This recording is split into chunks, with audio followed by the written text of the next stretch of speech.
just need to understand what you're thinking is different to what you're feeling.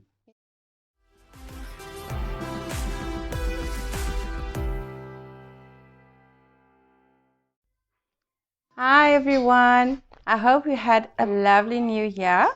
And since we're at the beginning of a new year, I was thinking, what about keeping your New Year's resolutions? So that is what the talk is going to be, the secret on how to keep your New Year's resolutions.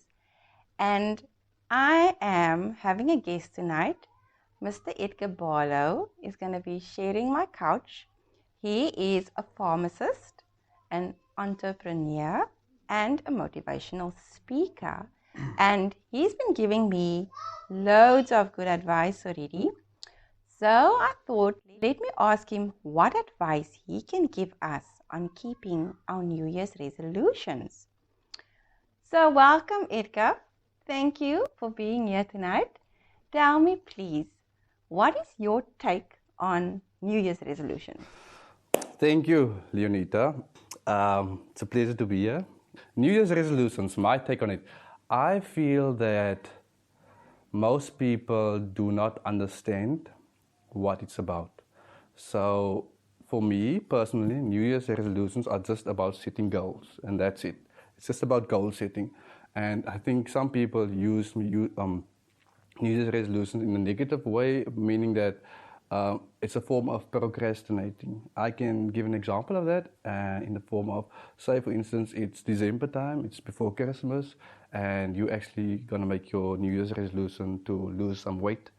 And because it's your New Year's resolution, it's only going to start in January. But now for December, we can party, we can eat as much as we want because we're not going to lose the weight in January. So I think that's going to have a negative impact on people because if you don't mentally prepare yourself for the goal that you're setting, it's not going to work. I like that you say we can party December and then we start our New Year's resolution in January. So, what do you think we can do to stick to our New Year's resolution? Okay, so New Year's resolutions, as I mentioned, are just about setting goals. So you need to understand the fundamentals about setting goals. It's just about goal setting. Let me take an example of maybe you want to stop smoking. So some people will go to the extreme. So on the new year, I'm gonna stop smoking. So on the 1st or the 2nd of January, I'm gonna take all of my cigarettes. I'm gonna destroy it. I'm not gonna buy any. Well, 10 to 1, that's not going to work because your body, number one, is not prepared. And even if you are mentally prepared, your body is not prepared for it. So if you are going to set a goal, set a time, make a date for when you want to achieve your goal, and then you reverse engineer to the point of where you need to take your weekly, daily, or monthly actions. So, say for instance, you up to two packets of cigarettes for a day, and you want to stop completely. So you give yourself 12 months to do that, which is it's possible. So then if you reverse engineer that, then you would go like, okay, so in 6 months time, I want to be down by one packet, okay? And in 9 months time, I want to be down by a packet and a half. So by the end of the year, I should actually be able to stop. So now if you go back, you break it down into months, into weeks, and you know how much you need to do in order to achieve that goal. Okay, so what I'm getting, people, is that you can't just start something and decide I'm going to do it now and then suddenly it stops. You have to mentally prepare yourself and set goals for yourself. Yeah, definitely. So it's all about goal setting, and the only difference between people that are successful and not successful doesn't matter. It's a relative. Like some people just want to lose weight, other people want to make a lot of money, some people just want to have more time with the family, some people just want to change a certain habit of this. Yeah. If it starts in the mind, it's a mental game. If you don't mentally prepare yourself for that, it's not going to happen.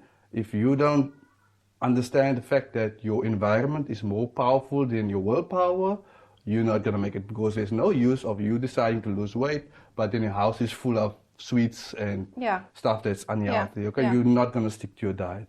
So so just fail-proof your goal. So if you set your goal, you know what it's about, you've done the mental preparations, you've changed your environment, but then you also fail-proof it, meaning that if you want to stop smoking, I'm just using smoking and diet because that's the Yeah. biggest Yeah. New Year's, the one that people uses a lot. Yeah. So if you want to stop smoking, if you then think like a non-smoker. Don't be I'm gonna try to stop smoking. No, just do it. Like think how a non-smoker would operate. So they're not gonna hang around people that's smoking. They don't want to be close to smoke because that's gonna trigger, Yeah. and it's gonna make it Yeah. more difficult for you to actually stick to your goal. Yeah. Same with a diet. You're not going to want to go to all of these nice places where there's foods galore and you just can't help yourself. Yeah. Because Yeah. you need to understand what you're thinking is different to what you're feeling. So Yeah. your emotions are much bigger than your thoughts. So Yeah. you won't be able to, like I said, your environment is going to overpower your willpower. Yeah. You understand? So yeah, that's my take on it. Thank you so much. So what I'm getting is that people, it all starts in the mind and preparing yourself. So it's pointless if you're gonna have your New Year's resolutions neatly written on a piece of paper, but you are not gonna set your mind and put it in the right place in order to stick to it. So I hope that this helped you and it gave you some guidance, and good luck with all your New Year's resolutions. I hope you stick to them, and I hope that this will help you, and we'll chat again next time. Bye.